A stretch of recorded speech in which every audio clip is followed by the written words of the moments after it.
New Heights Film Club edition, and the film that you guys chose for us to review is none other than the Christmas classic Home Alone, 1990. This movie came out in 1990. It was on 1990. I was surprised by that too. Wow. It's old. Yeah. Older than I thought it was.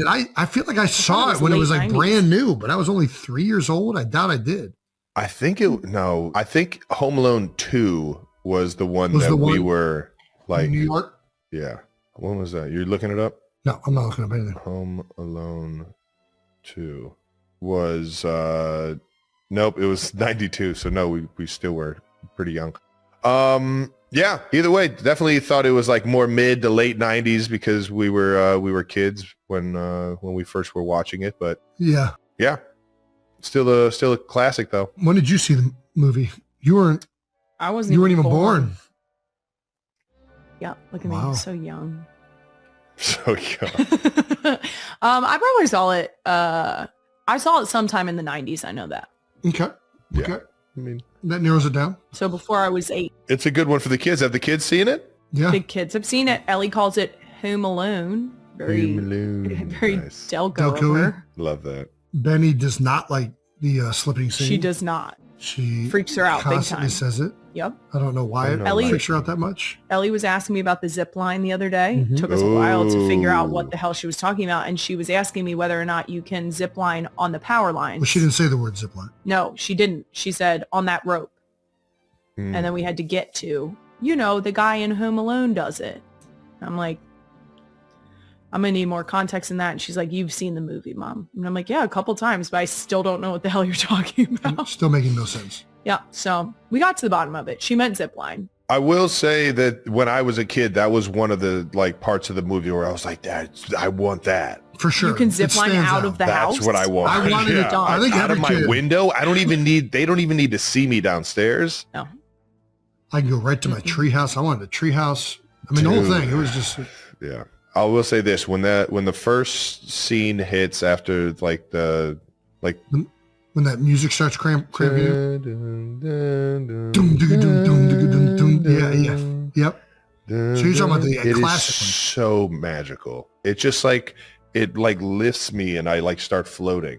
Yeah. The score is fantastic. It's a very well made film. I'm glad it was the first Christmas movie I watched this year because it really did make me be like, oh wow, this is Christmas. It is Christmas. Christmas is happening. And we're here. We finally made it to December, and that is the magical season is upon us. Well, let's start recapping the movie. Let's do this. Okay. Oh gosh. How does it hold up? Oh, it's still correct. Very well. It's still incredible. Still good. There's a few things that are starting to get dated. There's a few things that are starting to get dated, but because it's a nostalgic movie that takes place in a time, it's a period specific film now. I think it still holds up. Yeah. Teaches kids can't trust cops. Well, you can't trust anybody. Crooked cops. Yeah. You can't trust cops, but you can trust the creepy man across the street. The man with the shovel. Yeah. He just looks at you awkwardly. Yeah. All right. Have you ever wished for your family to disappear? Ooh. For sure.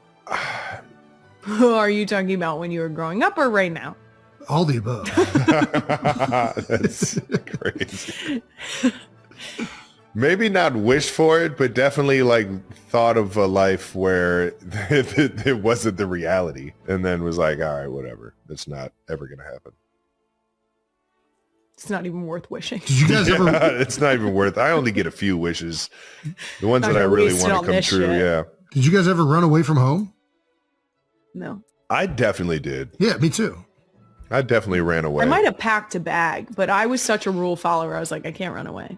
I think I grabbed a bag of chips and threw it in a backpack and a few toys, and then fucking got down the street and just hid in the bushes. I do think that there should be a trend on social media of what was packed in a kid's runaway bag, and not grown-ups recounting it. I'm talking about when a grown-up takes takes a picture of a kid's runaway bag. I think that would be, because it's going to be 3 Legos, right? Juice box. A stuffy, a single juice box, probably already drank, and maybe a half a snack. Done. Yeah, I didn't. You guys are ahead of me. I didn't even pack a bag. I just walked. Fuck you guys! And I walked out the door and I started walking. He ran away the same way he goes to Vegas. Just, I know where I'm going. It has everything I need. And then I got to the stop sign and says, I don't know where I'm going. And I don't know how to get home. Go? Friend's house? Sure. He doesn't know how to get there, Trav. I was not good at that. Aimless. Jason, yeah. Everyone was terrified of Jason running away because he'd never make it home. We would really have to search for him. All right. I'll let you answer this, Trav. Who was the Kevin and who was the Buzz in the Kelce household? I think it's going to stand true no matter what household it is. The older siblings is Buzz versus the younger siblings. Because it's just, I mean, it is what it is. The older siblings always, have fun with picking on the younger ones, and the younger ones always wish that they were older and like had more responsibility so they would stop getting treated like they were irresponsible. So you identified as Kevin. Yes, 100%. I always watched the movie thinking I was Kevin. I never watched it, and I saw myself as Kevin. I liked Kevin. I liked the movie, but I never was. Jay, I don't know that you're a planner like Kevin. Honestly, the Rube Goldberg system that he implemented is the map. The entire map that he had he's like an offensive coordinator. He should be an offensive coordinator. It was fucking brilliant. I was like, holy shit. I didn't know. I didn't even remember that from like the first 30 times I watched the movie. I saw that map and I was like, whoa. Wow. This kid. Kevin's going to be something. Dialed. Yeah, exactly. Kevin's going somewhere. He's going somewhere for sure. All right. Well, let's recap the plot for those of you that don't know. Are there people who haven't seen Home Alone? Living under a Alone? rock since the 90s? I don't think I've ever met anybody that hasn't seen Home Alone. I mean, there's some young people that have probably not seen it, if we're being honest. It is made in the 90s. There are people that surprisingly don't know anything about the 90s that I frequently encounter. What a shame. So I think they're out there. That's sad for them. All right. Recap of the movie. There is a family, the McAllisters, who are vacationing over the holidays to France. Not just mom, dad, and the kids, but going uncles, to visit aunts, family over there. Big family vacation, going over to France for Christmas. And as they are getting ready, there is also a group of burglars. This is a very well-off area who have decided to try and stake out a neighborhood to find out which families are leaving for the holidays and which homes might be good ones to rob. And when the family is getting ready to leave the night before, power outage, so their alarm clocks don't go off on time. The family has to rush out the door in the morning because they're running late to the airport. And in this rush, they forget one of their sons. They forget Kevin McAllister. He's in up in the attic, asleep. They get to the airport. They think they got everybody. They take off for France, and mom doesn't realize till she's halfway over the ocean that poor old Kevin is still in the mean streets of Chicago. Kevin wakes up. Where's my family? Has no idea. All of a sudden. Well, he wished for his family to never. You're right. I didn't want to. Yeah. I guess that is an important part. He did wish, so at first he thinks that he actually his Christmas wished them away, true. And Santa Claus had granted him his Christmas wish. And then he realizes the predicament he's in and that he's a child and he can't fend for himself, and he starts to panic, and all of these things happen where he's fearful and whatnot. And I guess in order to say the plot, these burglars that have been casing out the neighborhood know that the McAllisters are leaving. So they go back to this neighborhood to burglarize a bunch of different homes. They call themselves the Wet Bandits. And that's our thing. It's so good. In the process of burglarizing these homes, Kevin notices one of the burglars who is in his house, and perhaps the worst idea ever for a burglar to go expose your face to a bunch of people before you rob their home, before you've done it. It just seems like a very bad The Wet Bandits idea. work too good. Hey, let's go rob all these homes. Hey, first, let's go show up at their house and show our face. And then when they come back, like, hey, the cops were coming around the neighborhood earlier this week. No, we weren't. We had a cop in our house. We didn't. No cop was in that neighborhood that night. Yeah, it's a cop with a gold tooth. Anyways, yeah. Anyways, Kevin notices this burglar, and he realizes that he's in trouble. So instead of having a security system like you would expect a very wealthy family of the McAllisters. Well, it's 90s. 1990? Okay. They still had security systems in the 90s. 1,000% they did. 1,000%. But nice neighborhoods, yeah. Anyways, McAllisters, they're all gone. Kevin's by himself. Wet bandits are coming in. Kevin has to try and figure out a way to deter them. He does a great job of utilizing light systems and all the typical things, but eventually the wet bandits realize he's on his own. He knows that they know that he's on his own, so he's got to think smart. So he decides to set up a series of Rube Goldberg events throughout his entire house to inflict damage, harm, and slow these burglars down. He's not calling the cops, what, because the power lines, the phone lines don't work in this ridiculous made up scenario? Is that what's happening? I don't think he ever thought to call the cops. I think he just like took it upon himself to defend himself. This whole fucking, okay, so yeah, I want to get to the end of this so we can get back to the absurdity of this plot. Anyways, in epic fashion, Kevin gets the better of the wet bandits time and time again. Joe Pesci and God damn it, what's the other actor? It's not Randy Quaid. So what's good. The fuck? He's very good. Daniel Stern. What are their two names in the Harry and Marv. Harry and Marv, thank you. Marv is Daniel Stern. All right. Anyways, Harry and Marv, they try to get into the McAllister's house. Kevin McAllister does a great job of setting up all these booby traps. They can't get in. They're trying to get in. Eventually they get in. Then they get up to the attic. Then he ziplines out of the attic. It's a whole thing. At no point are they robbing them. They're just trying to apparently get Kevin and kidnap him or something like that. At some point, they just say, fuck this. This kid is ruining our day. Yeah. We're about to get after this motherfucker.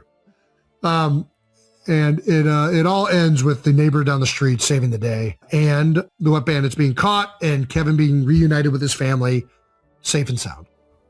Where do we want to start off with this? I want to start off with, we kind of mentioned earlier that I always thought I was Kevin. Do you guys now watch that movie as if you're the parents? I don't think do you those put parents, yourself in this like, might be the most unrelatable parents I've ever seen in a Christmas movie. I mean, it's blatantly, I mean, listen, everybody goes to the, like you leave without one of your kids at some point. I feel like that's like a very standard thing. You should not feel shame for that necessarily. Maybe you forget about it long enough to take off an airplane. Yeah, probably should feel some shame there. But who the fuck, like, I just don't understand how you can't call somebody to go get this fucking kid. Like there wasn't cell phones back then, Jason. It's a ridiculous premise that this one neighborhood is out of phone activity.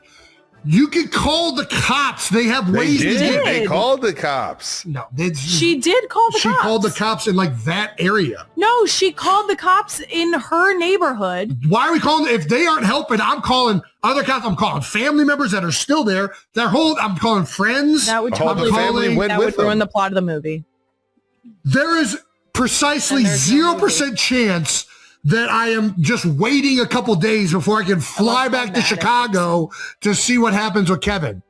This is the most ridiculous premise. She got back in like a day and a half. There's no scenario where you wouldn't be able to get somebody, like anybody who got that call. Anybody who got that call said, hey, I'm in the airport. I'm on an airplane going to France. I'm in France. I left my kid. Could you go do that? If it was like 2 hours away, I would drive to go get a kid out from being by them. So like, this is just it's the dumbest thing I've ever. You only get so many calls at the airport, Jason. It's like jail. Everybody knows that. That's the nostalgia of the 90s, though, is that there is like that. It sounds so easy to just pick up your cell phone right now and just call everyone in that area and find it. I'm not letting. I am not letting you guys act like it is not just easy. That easy. It was that easy. Everybody had landlines, and anybody in the 90s could have received a phone call. This isn't the fucking 30s where you had to go to the operator and do it. No, people knew people's numbers. Yeah. I could have called Aunt Judy, who would have drove 40 minutes across town. All their family went with them to France. I could have called Steve Bogus to come pick you up. I could have called fucking. I will say this: the dad in this movie doesn't give a fuck. Was very disinterested in finding Kevin. He was like, "All right, sweetie, you're gonna try. I mean, that says there's no flights for another 3 days. Oh, you're gonna keep fucking fighting uphill battle right now. He's lost. Yeah, give it up. He's done. It's over with. He'll figure it out. We got the whole other family to be. We can't ruin everyone's vacation.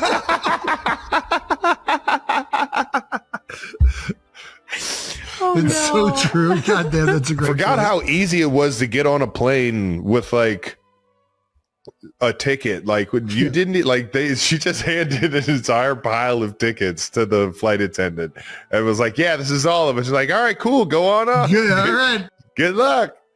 Didn't even count how many tickets they had and how many people they had. Yeah, I was like, oh, nice. We were looking for you. It's not good. I do think they did their best to explain away as much as they possibly could by saying that a child would be home alone. No, by saying that all of their extended family, like every single person in their family, was going on this trip. But why are we acting like we don't have phone numbers to people that aren't immediately our family? This guy worked at some fucking business. Like you could have called a coworker. Like there's no way. There's nobody you can get a hold of. He actually didn't give a shit. So. Yeah, he really was like, yeah. That's that. He's like, are we getting croissants? The only way this would have made sense is if the plane crashed upon taking off so that they never knew and everyone just died. That would have made sense that he was left alone for a little bit. What the hell? It wouldn't have been as Christmassy. That's so messed up. All right. So, yeah. Poor banditing to go and show your face to the place you're about to rob before you go in there. Just have like somebody else that's not going to rob it. You just pay somebody else to go in there and scope it out. Yep. I guess then you're adding another person to the knowledge that you're doing it. Yeah.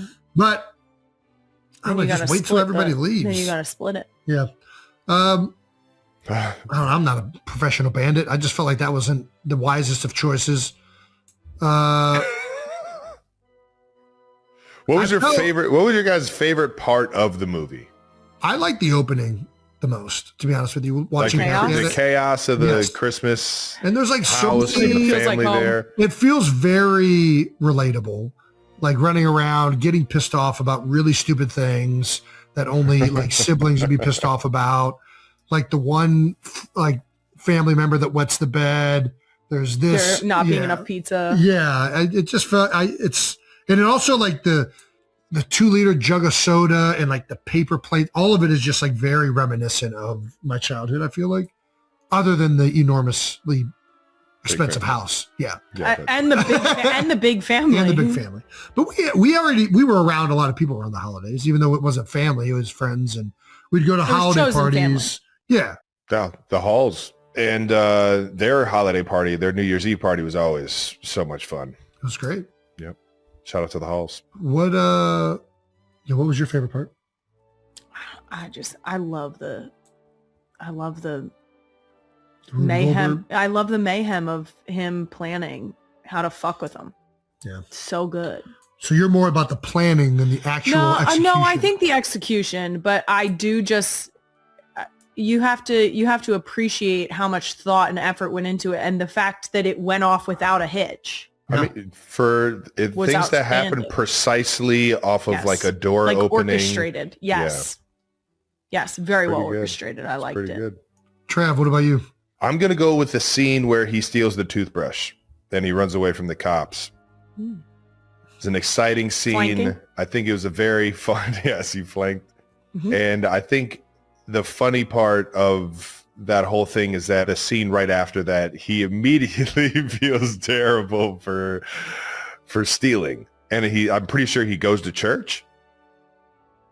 Well, I thought he goes to the church to run away from the wet bandits when he, by the way, very perceptive by Kevin in that moment to see Harry and realize that's the cop that was in my house and that this is not an actual cop. Mm-hmm. And to like start walking away, and then he runs to the church. He goes into the church before that or after that? He's in the church twice, isn't he? Yeah. Well, he goes into the church the night before, but then there is a scene where he runs to the church. I just thought it was so funny that he stole something and then like as he's walking home, immediately tried to repent. He's immediately like, man, I didn't mean to steal this. I didn't have any other choice. Yeah. I do gotta say, I think it's probably. I didn't want to run from the cops. I think it's got to be the best cast Christmas movie of all time. Like, could you think of anybody other than Macaulay Culkin being Kevin? Like the facial expressions, yeah, he crushes it. He just did such a great job. Like, I don't know, like the way he talks, he like feels more grown up than what his age is, but he still looks like a child and innocent, but he's got like this great dry sense of humor. The only one that I know that talked to grown-ups at that age, like as if they were a grown-up, was Patrick Bacon. Why did you guys say it at the exact same time? Because we've talked about this before. He has literally had this same demeanor and like ability to have conversations with grown-ups since we were like fucking 3. He would like bargain with our Eastside Kickers coach on like how many laps. Like it was like a discussion, like like conditioning, you had to do 5 laps. It was a negotiation. And like, I don't know. What do you think about 3? 3 is good enough, right? I'm running. I mean, we're getting it done, right? We're going to be running during practice too. So we might as well, That's an interesting skill to have. Shout out to the Bacons. It's time to thank our partner. Who's that? Reese's or Reese's, however you like to call it. I'm pretty sure they would like us to say Reese's. So we're going to say Reese's and their perfect holiday companion, their Reese's Trees. Ooh, they are so good. Nothing says the holiday like Reese's perfect peanut butter stuffed chocolate trees. They might be the best holiday candy ever. All right now. It's up for debate. Every holiday tradition is better when you add Reese's Trees. Holiday movies? Yeah, I mean, those go definitely better with Reese's Trees. Ugly sweater parties? I mean, who doesn't like chocolate stains all over their ugly sweater? I do. Skipping the ugly sweater party to watch football in your sweats instead? I mean, that's a no-brainer, of course. Yeah. I mean, you throw on that ugly sweater anyways. Yeah. So celebrate the season with peanut butter perfection and be sure to grab Reese's Trees today. Jason, why don't you tell them where to get them from? Well, it's found wherever candy is sold. Literally, you can find it everywhere. I think I called you Jason. Jason. Thank you to our partner, Gillette. All right, now, Jason, you've been retired for a full year. Let's talk pregame rituals. Do you miss them? Still have them? I kind of have one, I guess, for Monday Night Countdown. Like I go do the production meeting. Then I kind of iron out what's happening in the rundown. Then I go to the makeup lady. Then I go to the hair. And then I go on set. I was just curious to see if you were putting that same game day energy into your new broadcasting routine. That's all. Well, first and foremost, it includes making sure that this beard is looking real nice, which is finally starting to show some of my grays again after dyeing it. I'm getting those natural colors back. Thank you. Thanks so much. But yeah, I have some grooming individuals that make sure it's looking nice and tidy. If you were looking for a tool to help wrangle it in a little bit, look no further than Gillette Labs NFL licensed razor. Special edition razors have those long-lasting Gillette Labs blades and the precision trimmer on the back. It's perfect for cleaning up this guy. Nice. I hear it's a must-have for NFL fans this season, and clearly you too. Sold, available now in 12 teams, including the Eagles and Chiefs. Get it while you can at Gillette.com/NFL. Gillette, the best a fan can get. But I think the cast, just because Macaulay Culkin, Joe Pesci, and what is it again? Daniel Stern, Marvin Harry, Catherine O'Hara is the mom, John Candy. Yeah, John Candy, the polka. Leaving out the band is a. He was more invested than her own husband was in finding him. Yeah. Who was better, Marv or Harry? When you brought up best scenes, my favorite scene is really any scene where Marv is screaming. He is. He's got an fucking electric scream. fantastic. Like it's just. He has an electric scream. That scene where his That's head's such a on fire talent. is one of the greatest fucking things. Set off the baby monitor. Or I guess he gets electrocuted. Harry's the one that has the head on fire. When he's getting electrocuted and the whole like. So good. He also steps on the ornaments. I do think that. Well, they both do, right? Or is it just him? I think it's him. Because I think Harry's at the Harry's door on handle. Oh, yeah. The burning door handle. Joe Pesci kills it too. They're both so good. They're just good in different ways. It's a great movie. It's got a whole like Lenny and like Of Mice and Men feel with like Marv being the dummy and Joe Pesci being the witty one, but he's really not that smart. Mm-hmm. Where are you guys ranking Home Alone as a Christmas movie? Well, we're doing PFF grades, right? But where does Home Alone rank? Wait, why does no one want to ask who would nail this? Who would nail what? Who would handle a Home Alone scenario the best out of all of us? Travis, not even a question. Are you kidding me? I'd fucking thrive. And I've always thought Kevin McAllister was and Travis Kelce. You don't even think I have a shot? I mean, it just. Wow. No. You would have been more planned out. For sure. My instincts would have been fantastic in situations like this. Guys, they fucked around. I really think I could help them find out. Nice. Nice. That's all. Well done.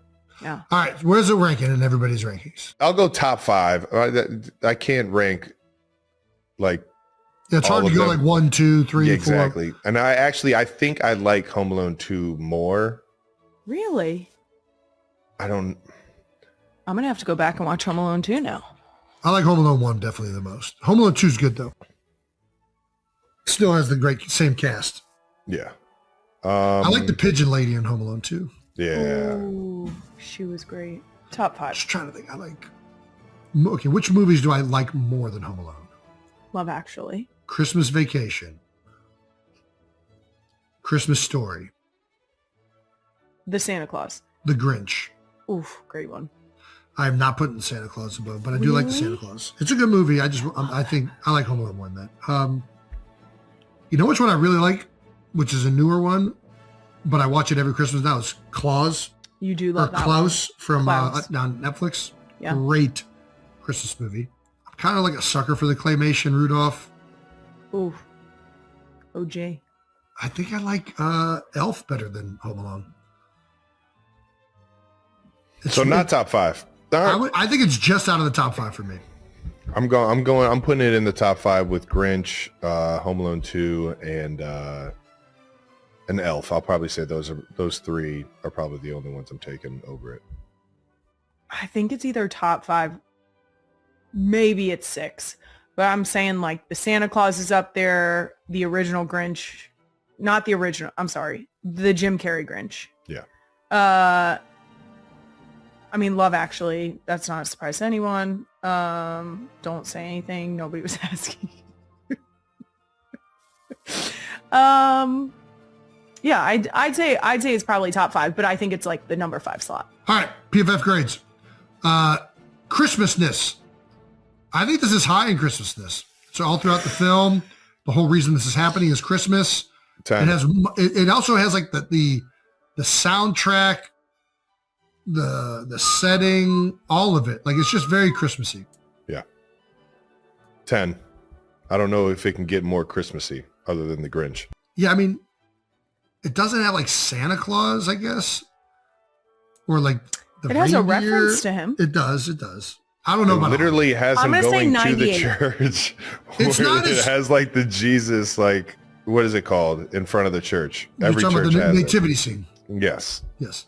It's not like the Grinch or Rudolph or Frosty. Like it's not like a story that is Directly associated with the concept of Christmas. Yeah, I'm trying to like think of it. It's not like 10 out of 10 to me, but it's definitely very Christmassy. All right. 1 to Kylie, 100. I'd say it's high, but I'd say like 98. I'll go 90. You go 98. You go 100. You want to go 98? Boom. 98. Acting. Acting. I'll go Great. 100 on this. I don't think there's So one good. piece of bad acting in the whole film. Directing. Ooh. I'm going to go another 100. Wow, just giving hundreds away. Jesus. Just giving hundreds out? I think... I'm waiting for... listen, You I'm even not the only said one. You're yourself that asking this me. movie wasn't... Is that more plot? I like it. It's just... Yeah, Is it I more think that's plot? more plot. I think that's more Plot's plot. gonna He's take going to a have a little lot bit of of it. questions. It's going to take the hit on all the plot. We can go... Okay. If... Yeah, 100, fine. Plot. Where are we going? Plot, I will go... It's not a it's believable just- plot, but is it a fun plot? It's a fun plot. It's not believable. It's not based on a true story, so I guess it doesn't have to be that believable. But it does have some holes. So I'll go 70. I'll go 65. 65. I was going to say 80 or 85. I think the plot is so 90s. It's so 90s. It's I so love this 90s plot. and it's delightful What does it that mean? way. What do you mean that It's 90s? delightful in that way that it's so 90s. She's making That it's calls from an landlines and- airport yeah, it's payphone. great. Like, yeah. All I right, so think what it's are we fun. going with? I'm going Trav, 90. what's your number? So 80? 85, nice. Violence. Violence? What? Why is Is why it- is I don't this know on why the that's- PF? Do you guys really enjoy We violence just that much? needed a plot. We To needed an be extra fair, category. Decent amount of What is violence. the other category when it's usually not violence? What is it? We don't do Christmas Action? What is it? acting, directing, plot. All right. It has. I mean, the violence is high. It's not violent. It's not violent. It's physical harm. Yeah. But it's not like a violent. It's like a jokey. It's like a Three Yeah, Stooges. but like, I mean, everybody knows the iron print on the forehead. I'm going to go, I mean, I just don't know. It's low in violence. High in violence for a Christmas movie, but low in violence. This is going to ruin his PFF grade. It really is. Can we do a different Why category is than it- violence? You should do. You What should is the do. category? You should do. If you're leaning towards like the action part of it, you should do more of like the finding out. Action? Yeah, like the action of it.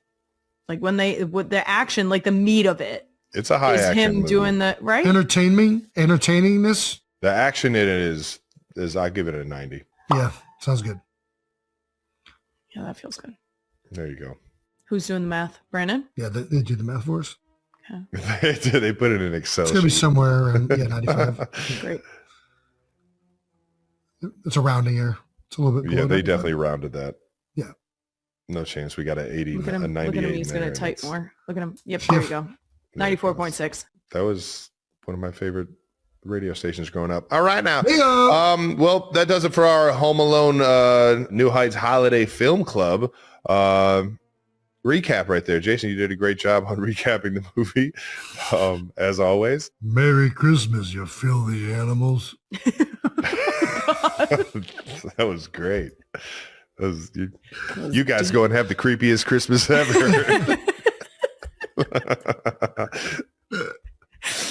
Oh God. And that wraps up another episode of New Heights Film Club. Thank you to Kylie for joining us. Thank you so much. We know that is a lot for you sometimes. Thank you to our sponsor, American Express. Hey-o, there's nothing like going from a relaxing airport lounge to an even more relaxing hotel, followed by dinner, a concert, and then doing it all over again. With the newly enhanced American Express Platinum card, upping your travel game and eating your pregame meal just got a whole lot better. You unlock access to the largest global airport lounge network and global hotel program with a suite of benefits as compared to other credit card programs. Traveling with my American Express Platinum almost feels like a personalized experience. I get to watch some college football in the lounge, jet off to see some friends, and enjoy the journey along the way. Plus, when I'm exploring a new city, I have access to dining benefits at over 10,000 U.S. Resi restaurants and exclusive access to unique experiences worldwide. Yes, you do. That's rewards for lounging, flying, and dining, if that's your thing. With an array of premium travel, dining, and entertainment benefits, all backed by American Express's award-winning service. There's nothing like Platinum. Terms apply. Learn more at americanexpress.com/withplatinum. Thank you to our partner, Boar's Head. Ooh, a little meat. The NFL season is in full swing, and you know what that means. Time to eat meat. Millions of fans are turning their homes into game day headquarters every weekend. Gosh, and whether you're hosting a watch party at home or tailgating before a big game, you got to feed the crowd. You got to feed the crowd. That's where Boar's Head comes in the clutch. Yes. Their platters are literally a game changer. We're talking premium meats, cheeses, dips, and more. What's your go-to deli platter, Jason? I mean, any of them. Dude, anything that combines crackers, meat, cheese, and mustard. It doesn't matter what kind it is. You got pepper jack, you got provolone, you got cheddar, you got beer cheese, you got salami, you got kielbasa. There you go. Don't be all artsy with me. Ritz crackers. Maybe you can do some of those like whole grain, thick boys that are round. Those are kind of nice too. If you want to be kind of different, you go with like a wheat thin. If you really want to elevate your game day spread and score big with your entire home gating, that's tailgating at home. Visit your local Boar's Head Deli. They'll hook you up with a ready-made platter. Ooh. Or you can build on your own. There you go. Either way, you're upgrading your game day with some serious flavor. Boar's Head, committed to craft since 1905. How about it? It's just a great name, too. Over 100 years. Yeah, you know what you're getting. Boar's Head. Guest episode. And next Monday, we got a great guest episode coming out. First guest we've ever had on the podcast. Well, he's back. Paul Rudd, everyone. Paul Rudd is back. How about it, man? Kai and then Paul. God damn. Keeping it in the family, baby. And next Wednesday, we'll release the New Heights Holiday Spectacular. We'll have the first ever New Heights Secret Santa. We'll unbox some stuff sent to us from the 92%ers, and we got a full episode with Kylie Kelce. Ooh. How about that? You're not going to want to miss it. So listen, while you're getting ready for the holidays, New Heights is right there with you. How about that? She's also going to be giving us some official shopping guides for dudes who can't shop good. Oh, that was classic. I actually might need to rewatch that. Jason, you are a great shopper. Nah, never been. Please enjoy the holidays with your family and also a lot of New Heights. That wraps up New News, brought to you by Reese's Trees. And since it's the holiday season, I'm going to say the Reese's Trees are a little bit better than the pumpkins. All right, now let's get to some bold topics to wrap up week 15 in the NFL and unfortunately wrap up our playoff hopes. Chiefs 13, Chargers 16. What are your thoughts following the game? Well, first things first, obviously we lost our quarterback, man. Patty Mahomes, our guy, our brother, our fearless leader, our face of the franchise. And to an ACL and it's never easy seeing your guys go down. We had a bunch of guys get hurt this past game and we fought, man. We fought. We had some guys fight through some stuff. We had some guys unfortunately not make it back out on the field. And for the season to be going like it did, up to that point, and we're on our last, quest to try and keep our playoff hopes alive there in the fourth quarter, and on a freakish play to see 1-5 go down like that, man, it was almost like it wasn't real, and shit just sucks, man. For a guy that puts in that much and puts his body on the line week in, week out, and makes this football world, he makes the best of it, man, by how hard he works. And it sucks, man. And then obviously we had some momentum going there with our guy Gardner Minshew, man, and tried to find a way there at the end. And it's just things just didn't go our way up to that point. And yeah, and that's the game for you right there. It's just things just, when you need them the most, just weren't falling for us. And you got to go back to the drawing boards, man. And we got 3 games left. I know we're still talking about this game, but the integrity of who you are as a professional, as a player, you got to love this shit, man. And Chiefs Kingdom, we're going to give you everything we got. There's no question about that. There's only one way I do things. There's only one way Coach Reed does things. And if we're going to go out there and play some football, we're going to do it the right way and keep trying to get these things fixed and end on the highest note that we can. Well, for the first time since 2014, the Chiefs are eliminated from the postseason, which is an outrageous stat. Over a decade of postseason play for the Kansas City Chiefs. I was thinking about this the other day. What was crazy being at the game, I don't think I've ever been in that stadium with you guys out of the picture in the regular season. No, you haven't. Definitely not 2013. 14 was the only, my that first would have year been the playing. only one, but I don't. And there was only one game where we needed some things to happen, and it didn't happen. And then we played the last game with our guy Chase Daniels back there slinging. Shut up. Yeah. So it's just wild. I mean, it was wild being there, and I feel like it's a crazy, completely different year. That year we didn't have any wide receiver score a touchdown. Right. As crazy as that is. Right. This year we're, numbers wise, we're up there with some of the top offenses, and depending on what category you're looking at, but just critical moments, man. All the games we've lost were one-score games, man. We were in it right there to the end. Yeah, 1-7 in one-score games. Even that game, up until the very last pick, I feel like you guys were going to, in my head, I'm like, oh, they're going to find a way to get it done. And it's just because you guys felt like that, man. You guys have just done it so much. So and that's why when 1-5 went down, I was like, no way, this is what happens. Right? Yeah. I guess, how do you approach the rest of the season? You talked about it a little bit. We're going to go out there and battle together. Yeah, it's kind of unfamiliar territory at this point for a lot of guys in the building. The guys that have been there, and I'm the only one that's been on the team long enough to see us not make the playoffs or to play a game that you there's not didn't have a implications future. of furthering the season. Yeah.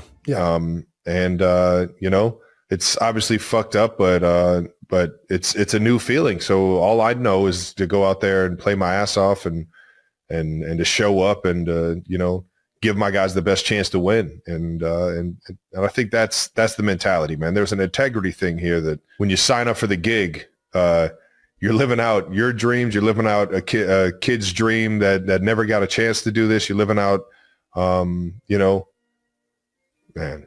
Yeah.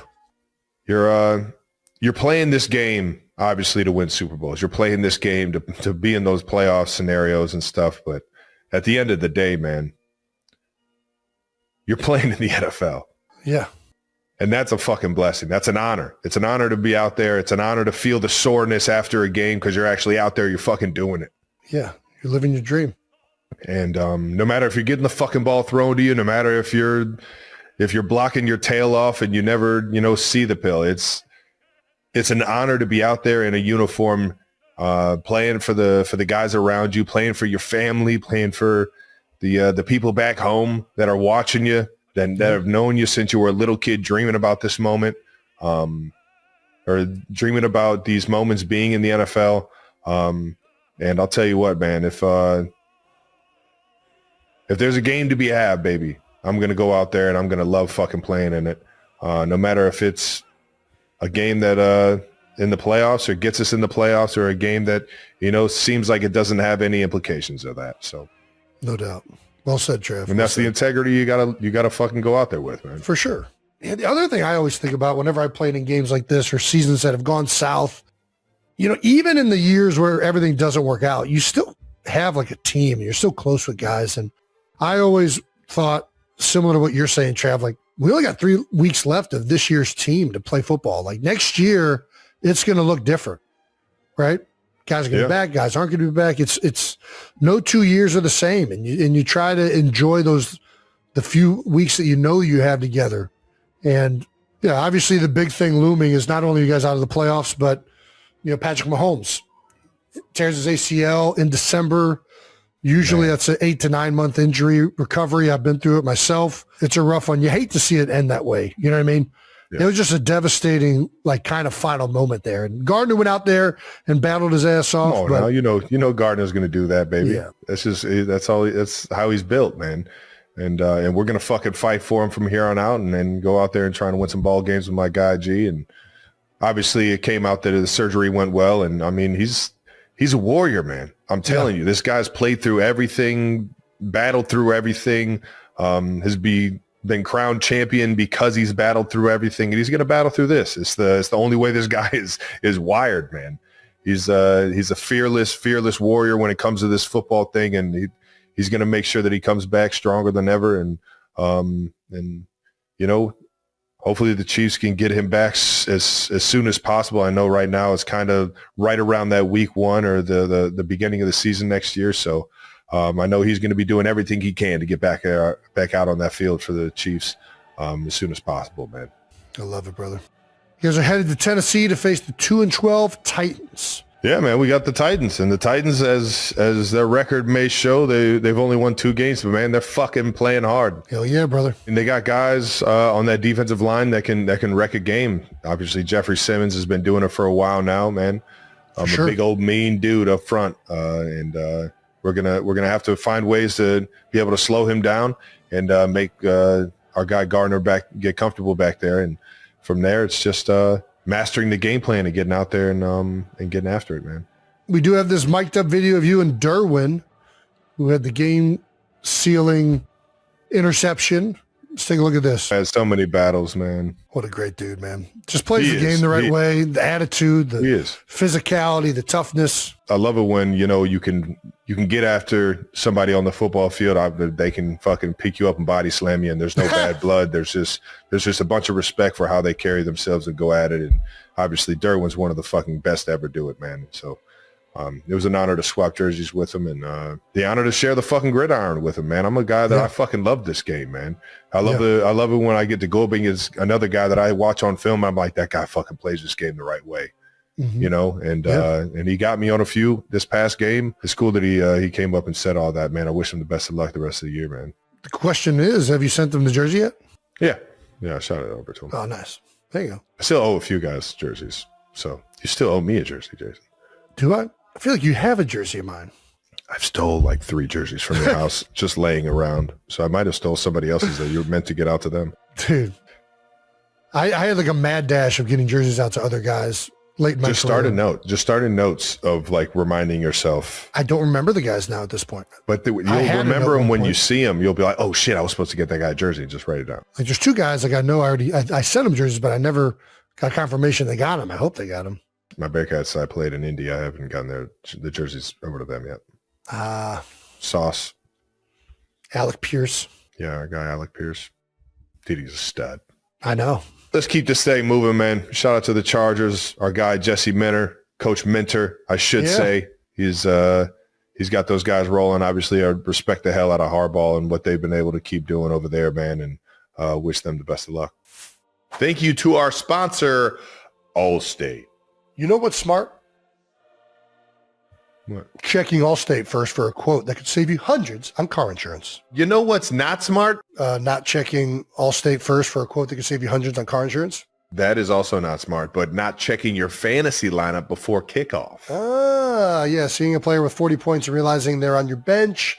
Yep. Not a good feeling. Not a good feeling. Yeah, checking first is smart. So check Allstate first for a quote that could save you hundreds. You're in good hands with Allstate. Potential savings vary, subject to terms, conditions, and availability. Allstate North American Insurance Company and affiliates, Northbrook, Illinois.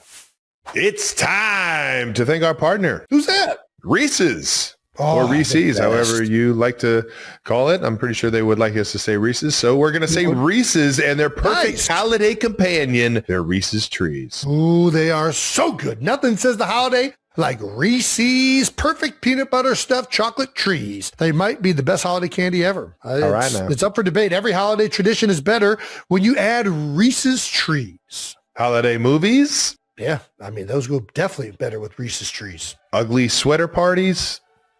I mean, who doesn't like chocolate stains all over their ugly sweater? I do. Skipping the ugly sweater party to watch football in your sweats instead? I mean, that's a no-brainer, of course. Yeah. I mean, you throw on that ugly sweater anyways. Yeah. So celebrate the season with peanut butter perfection and be sure to grab Reese's Trees today. Jason, why don't you tell them where to get them from? Well, it's found wherever candy is sold. Literally. You can find it everywhere. I think I called you Jason. Jason? Thank you to our sponsor, Amazon. Jason, you done all your holiday shopping yet? Still going. I have started it. I got some of it going. I'm right there with you. Amazon is definitely one of the go-tos, especially, I mean, dude, it's got everything. Yeah, the shipping is taken and it gets to you into account. It's right on the app. There's such a huge selection. Oh, it's the best. Yeah, No question. You can literally get anything and everything. It's to the point where it's inconvenient to order things that aren't on Amazon. Like, why aren't you guys just on Amazon? Dude, it's so good, dude. It's so good. Amazon is the go-to destination for all your holiday gift shopping, whether you're shopping for a wild white elephant party or a work party or a family holiday party. Amazon has got you covered.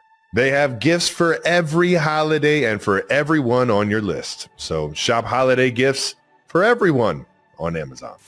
Well, good luck, Trav. Want to move on to some of the other things that happened this past week? Yeah, let's talk a little Raiders-Eagles. Let's do it. Man, so far, New Heights has played the Raiders pretty well. That's right. They haven't scored a single point against either one of our teams. The Eagles 31, Raiders 0. Jason, thoughts on the Birds? Obviously, it's everything you want to do against the Raiders, right? Like, you're playing a team that you know has been struggling and they're not very good, but you still got to go out there and perform. And, you know, I thought the Eagles offense did a really good job. I thought that the run game is something that we stuck with it, right? Like the first series, I'm always watching like, okay, what is this going to be? What's the plan today? How many runs is it going to be? How much shotgun? How much under center? Like, what's the flavor? And in the first series, I think there were like 7 runs. There was a quarterback designed run. It was clear that they were going to stick with that and try and establish a line of scrimmage, was something I think they need to continue to do moving forward. And I just liked seeing it. They pushed the ball down the field. They created explosives. You know, it's everything that you want to see against not just the Las Vegas Raiders, but what this Eagles team needs to be moving forward. And then defensively, I mean, I think they held the Raiders to 70 yards on offense. Like, it was an all-time performance from the defense. This is what this team can be. You know, you even when the run's not hitting early, you got to stick with it. You got to keep attacking line of scrimmage, keep making them defend that, and then take your shots when they're there. And they did that throughout the game. And I thought that was outstanding. And it's who they should be moving forward. And they got 3 games left, right? 2 of them against the Washington Commanders, 1 of them against the Buffalo Bills. They've pretty much all but clinched their spot in the playoffs. They just need one more win, and it's over. Really, one more loss by the Cowboys, and it's over. So, you know, they're in the driver's seat. They're probably going to be the 3 seed. If they win out, there's a chance they could be the 2 seed. What I would like to see these last 3 games is continue to pound the rock. Get that run game going. It is going to open up so much more for the offense.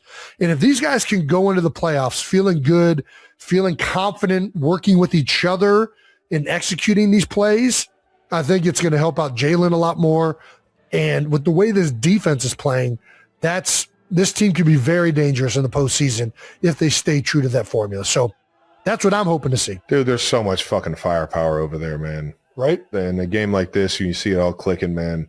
It shows you what you got, man, and then you just build off of it. And it's crazy what one game of putting it together can do, man. It can strike it up. There was a crazy stat out there that I don't know the specific stat, which I probably shouldn't be saying it if I don't know the specific stat. But basically, after you win a shutout game, the following week, I think it's almost 50% of the teams lose that following week. Oh, don't tell me this, Travis. I'm just saying, it's a stat to maybe tell the boys, text the boys, hey, yo, like that's so weird. Why is that the case? It's a very weird stat, and it might even be more than that. Really? I think it was a staggering number of teams that lose that following week. I think kind of just it makes you feel at ease. Maybe the game plan isn't as crazy. Maybe the game plan isn't, you know what I mean? Like whatever it is, whatever it may be, the guys or the team that you're playing is like, holy shit, we got to get our shit together. We're playing this team that just fucking embarrassed another team. Yeah. All right. Good luck. Hopefully we start changing that statistic a little bit better. There you go. So say, yeah. There you go. We helped that. We won nice. Next there one. we go. But this is what Gronk said about playing the Raiders, which is very, very hilarious thing.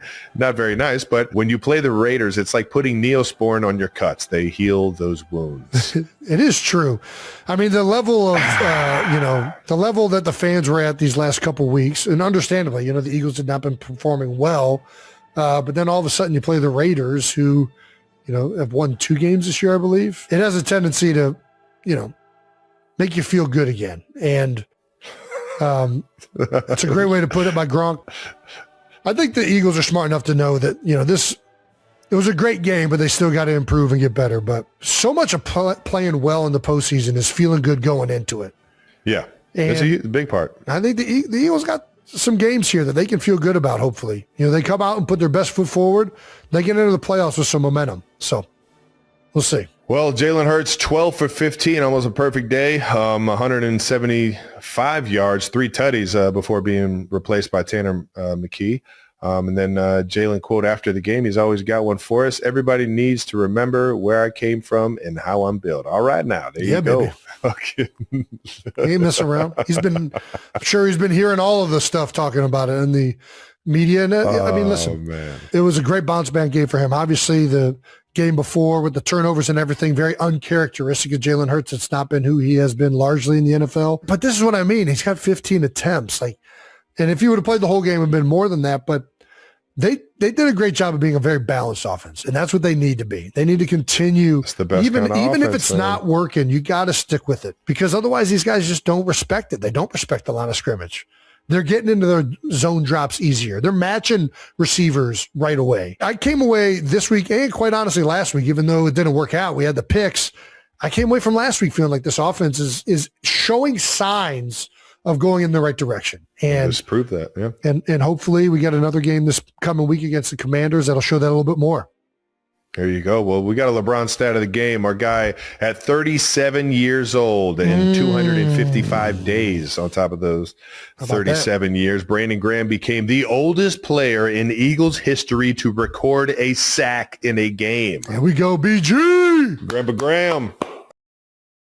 NFL star Travis Kelce has just given fans a reason to mark their calendars, not for a game day, but for a holiday gathering that is about to become the stuff of pop culture legend. When Kelce announced with unapologetic excitement that his superstar fiancée Taylor Swift will be joining the Kelce family for Christmas, he wasn't just sharing personal plans. He was setting off a wave of curiosity that rippled through every corner of the internet. Listeners tuning into his New Heights podcast could almost feel the shift in the air, the way his voice lit up with anticipation as he painted a picture of a holiday season unlike any other. To say the world is invested in this couple would be an understatement. 4 months, every public appearance, every tender glance, and every subtle social media post has been scrutinized and celebrated by fans hungry for even the smallest details of their evolving romance. But this glimpse into their private lives, Christmas spent together under one roof, has sent imaginations into overdrive. What will it look like when Taylor Swift, the queen of chart-topping hits and surprise album drops, steps into the world of family board games, holiday feasts, and Kelce family traditions? The possibilities are endless, and each one seems more enchanting than the last. Will there be a fierce yet friendly football game in the backyard, with Taylor quarterbacking one team and Travis leading the other, both of them laughing as competitiveness gives way to pure holiday fun?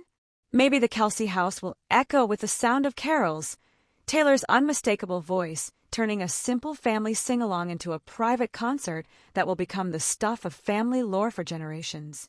Or perhaps the most magical moments will be the quiet ones, when the noise and excitement fade, and Taylor and Travis share a knowing look across the room, grateful for the rare chance to simply belong in each other's worlds, away from the glare of the public eye. The image of Taylor Swift joining in on Kelce family traditions is almost cinematic. Picture her helping to decorate the tree, carefully hanging ornaments alongside Travis's siblings, or perhaps sitting at the kitchen table, flour dusted on her hands as she helps bake cookies with the younger Kelce relatives. The intimate rituals of family life, so familiar to many, take on a new glow when viewed through the lens of celebrity. Yet it's these small, shared experiences that often mean the most, and fans are already dreaming up scenarios in which Taylor's creativity and warmth add a new dimension to the family's holiday celebrations. As speculation swirls, another question lingers in the air. Could this Christmas mark the beginning of an even bigger chapter for the couple? With wedding rumors already circulating, the idea of a holiday proposal is almost too tempting for fans to resist. Will there be a sparkling ring waiting for Taylor under the tree, or a heartfelt toast that signals the start of a lifetime together? The suspense is delicious, and every new detail shared by Kelce only fuels further intrigue. But beyond the fantasy and excitement, there's something deeply relatable about two people choosing to spend the holidays together, merging their traditions and making memories that will last long after the decorations are packed away. This Christmas isn't just a milestone for Travis and Taylor. It's a celebration of love in its purest form, wrapped in the cozy glow of family and the joy of new beginnings. Social media is already ablaze with theories, fan art, and memes imagining every possible scenario, from Taylor leading a carol choir to Travis donning a Santa suit for the occasion. Each idea is more delightful than the last, and with every passing day, the sense of anticipation only grows. The thought of Taylor Swift strumming a guitar by the fire or Kelce offering a heartfelt toast over Christmas dinner has captured the collective imagination of millions, turning a simple holiday gathering into a global event.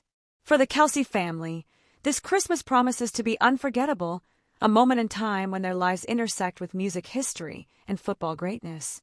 For fans, it's a chance to believe in fairy tales, to root for love, and to find joy in the unexpected collisions that make life so extraordinary. As the world waits with bated breath for glimpses into this star-studded holiday, one thing is certain.